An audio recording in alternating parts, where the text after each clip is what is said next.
Hello friends, सभी को राधे राधे। आज मैं आपको अपनी इस वीडियो में सुनाने जा रही हूँ गोवर्धन की कथा। तो सुबह नहा धोकर पहले गोवर्धन की पूजा करें।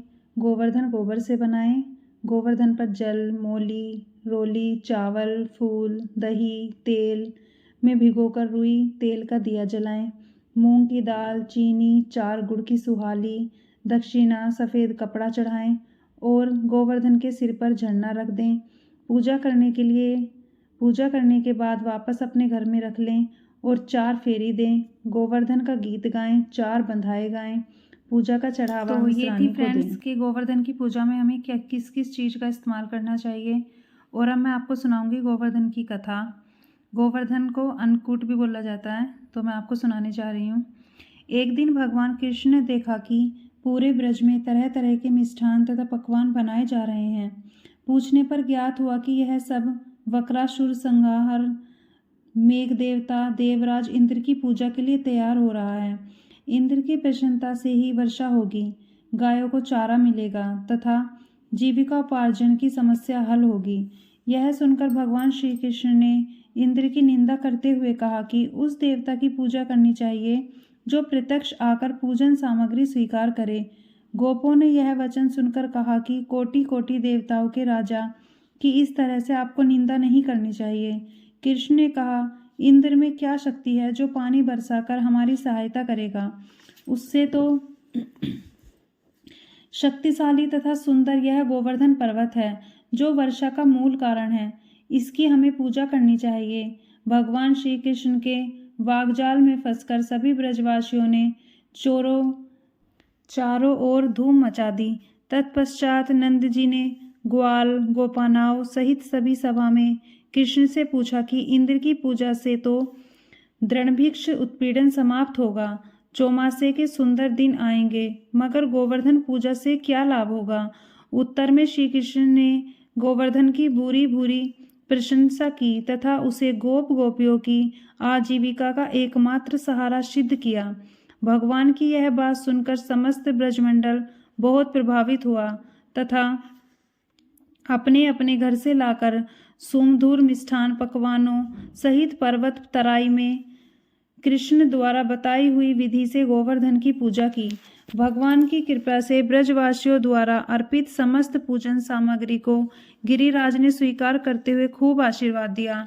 सभी जन अपना पूजन सफल समझकर प्रसन्न हो रहे थे। तभी नारद इंद्र महोत्सव देखने की इच्छा से ब्रज आ गए। पूछने पर ब्रज नागरिकों ने बताया कि श्री कृष्ण की आज्ञा से इस वर्ष इंद्र महोत्सव समाप्त कर दिया गया है।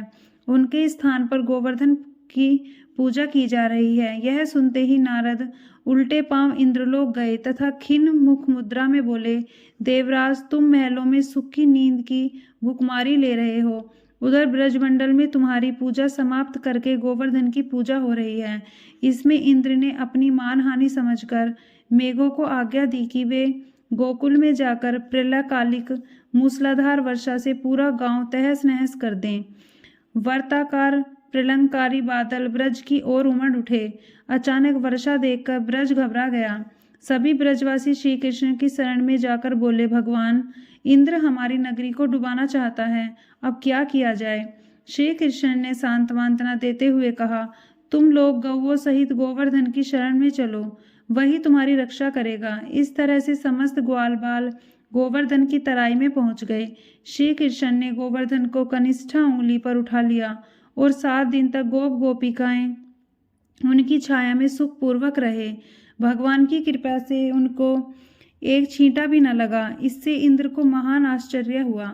तब भगवान की महिमा को समझकर, अपना गर्व जानकर यह स्वयं ब्रज में गया और भगवान श्री कृष्ण के चरणों में गिरकर अपनी मूर्खता पर महान पश्चाताप किया। 7वें दिन भगवान ने गोवर्धन को नीचे रखकर इसी भांति प्रतिवर्ष गोवर्धन पूजा करके अन्नकूट उत्सव मनाने की आज्ञा दी। तभी से यह उत्सव अन्नकूट के नाम से मनाया जाने लगा। गोवर्धन की आरती। श्री गोवर्धन महाराज महाराज, तेरे माथे मुकुट विराज, तुझ पे पानी चढ़े, तुझ पे फूल चढ़े और चढ़े दूध की धार हो धार।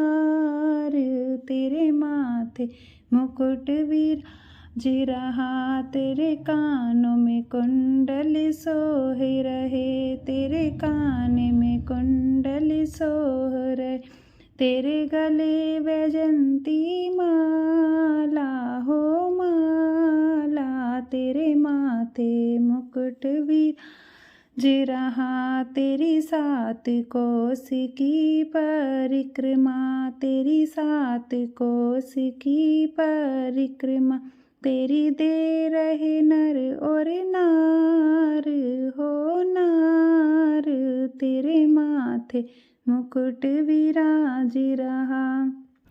तो गाइज़ आज की वीडियो में इतना ही है। अगर आपको वीडियो अच्छी लगी हो तो, कहानी अच्छी लगी हो तो लाइक करना, शेयर करना एंड सब्सक्राइब करना।